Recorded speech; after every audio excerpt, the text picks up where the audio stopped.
Let's go on now to the first email today. And our first email today comes to us from one of our Patreon supporters, Anonymous. Thank you so much for being a Patreon supporter, Anonymous. Well, the same week Warner Brother announces the first Latino-led superhero film in The Blue Beetle, Marvel now announces they're developing the first Asian-led superhero film in a Dave Callahan-written Shang Chi, according to Deadline. What are your thoughts? Robert, they come out with this. Probably a lot of people have never even heard of Shang Chi. First of all, tell us a little bit about Shang Chi and what are your thoughts about them doing a movie? Is this a character worth doing a movie on? Okay. I love Shang Chi. Now, I discovered Shang Chi. Shang Chi basically debuted in 1973. Right. And written by Steve Englehart and drawn by Jim Starlin, who created Thanos. Right. Now, I came to Shang-Chi a little later. Doug Mensch, who also wrote Moon Knight, and Moon Knight was my jam. It still is your jam. Yes, let's not fool anyone. I love it's Moon still Knight. Your jam. So Doug Mensch led me to Shang-Chi. Now, Shang-Chi, what's really interesting about Shang-Chi is he was an offshoot of the Fu Manchu novels. And in the original incarnation of Shang-Chi, Fu Manchu was his dad. That they've had to retcon because Marvel lost the rights to use the Fu Manchu novels. Right? But Shang-Chi was an Avenger. Shang-Chi doesn't have superpowers. He's a master martial artist. He knows weapons. He knows guns. He did develop the power to create a lot of duplicates of himself later, which is a little wacky. But there's a great 10-year run of Shang-Chi comics that Marvel has collected into an omnibus. But for me, the Doug Mensch and Paul Gulacy drew that character. Now, I think it's a great addition to the Marvel universe. He would be perfect to be introduced in the Black Widow movie. Because he's more of that kind of. I'm sure Black Widow knows Shang-Chi. Right. And I can't wait. But people have been saying, Donnie Yen should play Shang-Chi.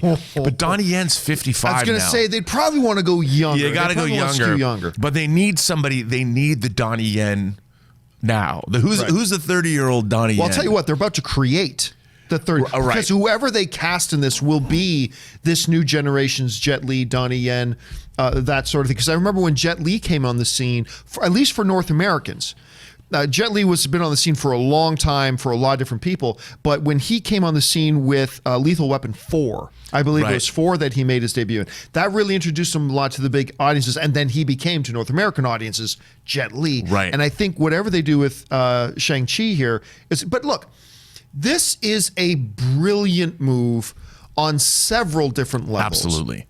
Let's look at it from just the business point of view. Like we talked about this a little bit with doing a Blue Beetle and bringing Jaime Ramirez to the screen, right? You're talking about a demographic, the Hispanic Latino demographic represents almost 1 out of every 4 movie tickets that get sold. Yes. And to not have that demographic represented in their own lead film, a character having their own lead film of that seems kind of crazy, and that's a really good move. The Asian population, the Asian demographic that goes to the movies in this country is crazy. And the fact that we had 18, I think it was 18 films that the MCU had before they finally did Black Panther. It was either 17 or 18 films in a row before they finally got around to Black Panther. And what did they have? They had 17 films in a row led by one demographic. Caucasian white male leads. And there's nothing wrong with that. That's fine. But it just kind of emphasizes the fact that now it's time to branch out from that a little bit. We're still going to get our Caucasian white male lead superhero films. Make no mistake, that's still going to happen. But I mean, it's time to start branching out from there. And what they're now doing is that they're looking at this incredible success that Black Panther had. Number one, because they made it a good movie. That's the most important. Nothing else matters if you don't start with a good movie. Cast well written, a great director. Bring in a good director. Give it the care and concern. Don't go, let's just make a movie with a black lead character and it'll be great. No, they made sure they got a good script. They got a great director, great cast. They put time and attention into it. They made a great movie, and then they could parlay that into the great business sense by having wider appeal to more moviegoers. And if they can recapture that again, make sure they bring on a really great director. Make sure they cast it well. Give it the time and attention that they gave to Black Panther, or that they gave to Iron Man, or that they gave to Thor.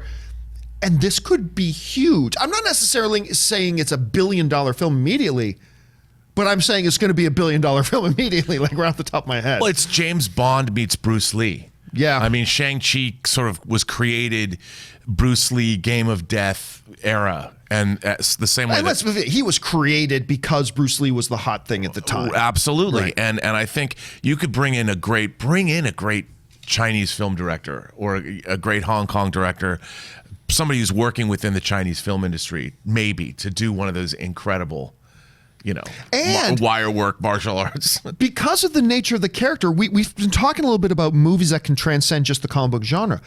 You have a great opportunity not just to make a great new comic book movie, a great movie that has an Asian actor as the lead and our lead hero. You have the opportunity right now to revitalize the Kung Fu genre, man. It is time. It is time to bring back the Kung Fu genre. And you could, because of the nature of who the character is and his story, his father is the devil's doctor. Is that we referred to as his dad? Yeah. The devil's doctor, kept raised, confined in this one little area, never seeing the outside world. All he did all day is train Kung Fu all day. And now he goes sent out in the world to carry out some badass stuff. Well, yeah. Come on. It's also tied into Iron Fist. Because Kunlun, the city is where they were, that's a mystical city that's sometimes on the earth, but sometimes not.